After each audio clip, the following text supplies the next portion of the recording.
All right, so we have talked about the idea of physical optics, light, or any other electromagnetic transmission, reflection as waves. Let's talk about it in terms of geometric optics or light as rays.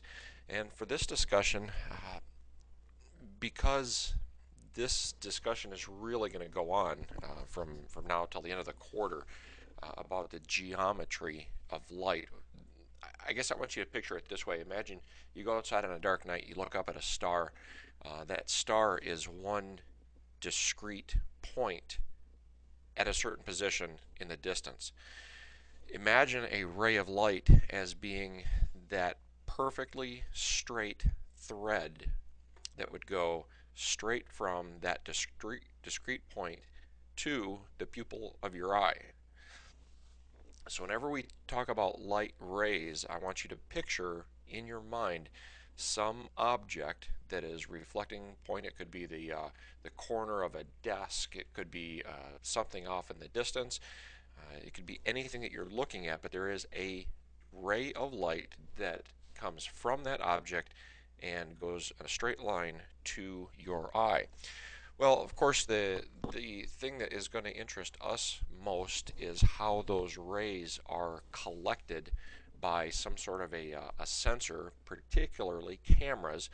And I probably will go back and forth between using that terminology. Uh, you can't necessarily swap them one for one, but I will probably use both terms, sensor or camera. The idea of some electromagnetic reflection being gathered by some kind of a measuring device, most often cameras. Of course, the simplest camera would be a pinhole camera, um, a, a dark box, a tiny pinhole in one side of it, and on the other side, whether there's film or not, there will be a small picture, a small image of whatever is outside of the camera. Now, if the hole, if that pinhole was exactly the same size as that ray of light, we're talking about the thread. So the thread and the pinhole are exactly the same size. If that were true, then every object at every distance, at every angle, no matter where it is in space, as long as it's in front of the camera and within the field of view, it's going to be sharp and in focus. So if the pinhole is the same size as the light ray, everything is in focus. And the reason for that is, imagine if I made that pinhole larger. So now the pinhole is 4 times as big as that piece of thread. Well, the light ray could go in at the bottom of the hole, at the top of the hole, on either side of the hole, or directly through the center. In essence, giving me multiple positions in the image space on the film. That single ray of light, it's coming from one place, but it's going through several different positions in the hole in the sensor, and so it is ending up in several different positions on the image. That is going to be blur, because not only is that object, but the object next to it that is also reflecting a ray of light is doing the same thing. Sometimes we have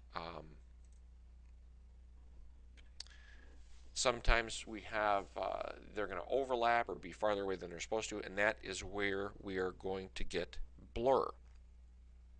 Also notice, and this is where we will spend the most time mathematically, the idea that there is an object space, call it the real world, there is an image space inside the camera. There's a direct geometric relationship between the image space and the object space. The angles are the same. The distances and the sizes are what changes. So whatever happens in object space is going to happen in image space. It's just going to be proportionally different? Well, there isn't a, most cameras don't just have a hole in front of them. They have a lens. The simplest lens would just be a single piece of glass curved in such a way that as light rays come into the lens um, through the hole, whatever size hole there is, as the light rays come in, all those varied light rays from that single object, they're brought into coincidence, they're brought into focus at a certain point. That is the focal plane, the focal distance of a lens is where things are brought into coincidence, brought into focus. So you put your film at that distance, and so all the rays as they come in will all be brought into coincidence on that at that point. Now, most lenses do not have a just a single simple piece of glass. You know, in a very inexpensive camera, that's going to be the case. But as you get into complexity, you're going to have multiple pieces of glass. The image there on the right is an actual lens body from an aerial camera. By adding multiple pieces of glasses, you're adding things like angle, a wider angle of view. You're possibly changing the focal point. You're changing things like the vignetting effect. The vignetting effect is where at wider angles, the distance from the camera to the object being imaged is actually greater than it is at the center of the lens. Anything in the center is closer because, you know, as you travel on an angle, you travel farther distance. And because it's farther away, the light isn't as strong, and the edges of the photo actually look darker. You get what's called a hot spot, or a brighter area in the center, caused by the vignetting effect as you add a angle of view. Lenses are also going to do things like, you know, change the focal length and help with depth of field problems.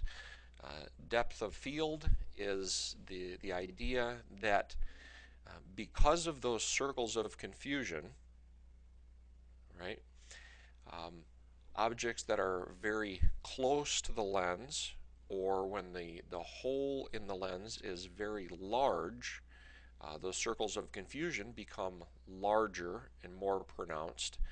And so there's a certain point where the lens is going to bring things into focus, a certain distance.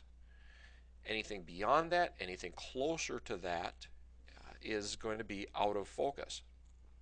If you make the hole smaller, then you're going to make the circles of confusion smaller, and I guess in just common terms, you're going to make it easier for the lens to focus on more.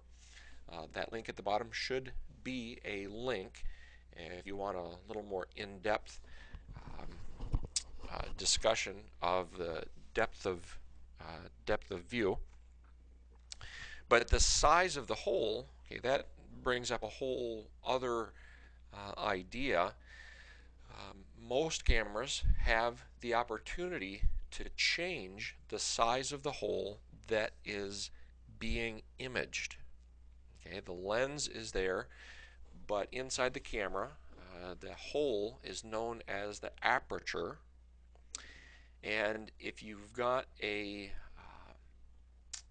little bit more expensive camera than a simple point and click, something that has possibly a manual focus or has what's called an aperture override, you'll see on the lens numbers like 1.4, 2.0, 2.8, 4.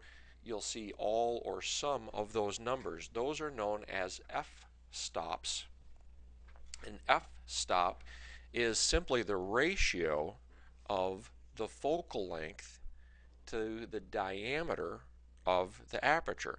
So if you've got a 50 millimeter lens and you've got a hole in that lens that's bringing light in, you've got an f-stop of 1, 50 millimeters over 50 millimeters. If you change the shutter speed to go half as slow, you only need half as much light.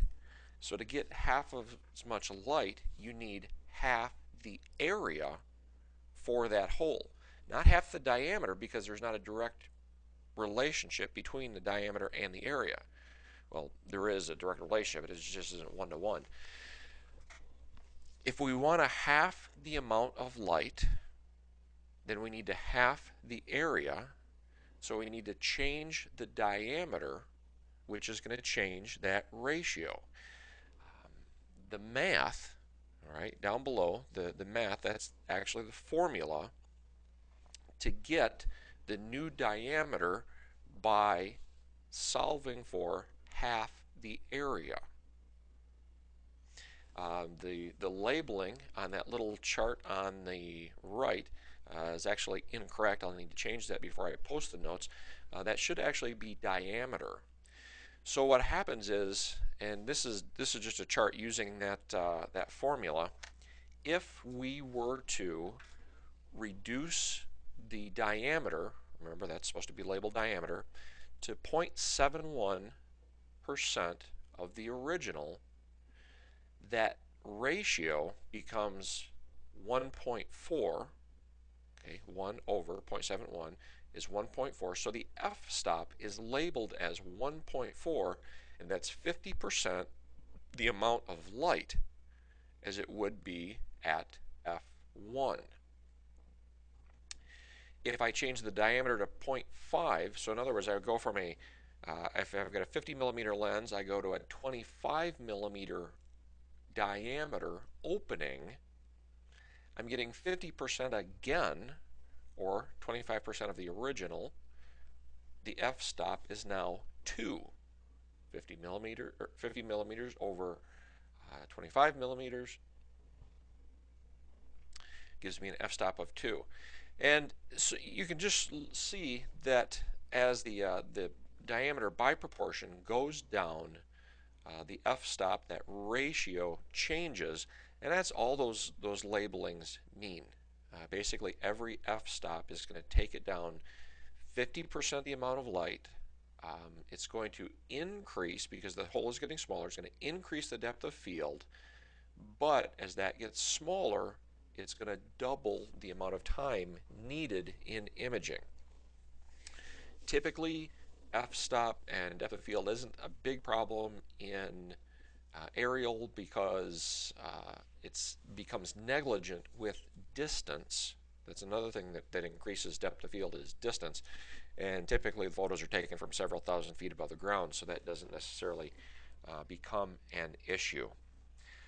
So just understand that light as rays have some geometric properties, and they affect a lot of different things. We are going to spend a good amount of time discussing the math and angles and distances in geometric properties of light, of those rays.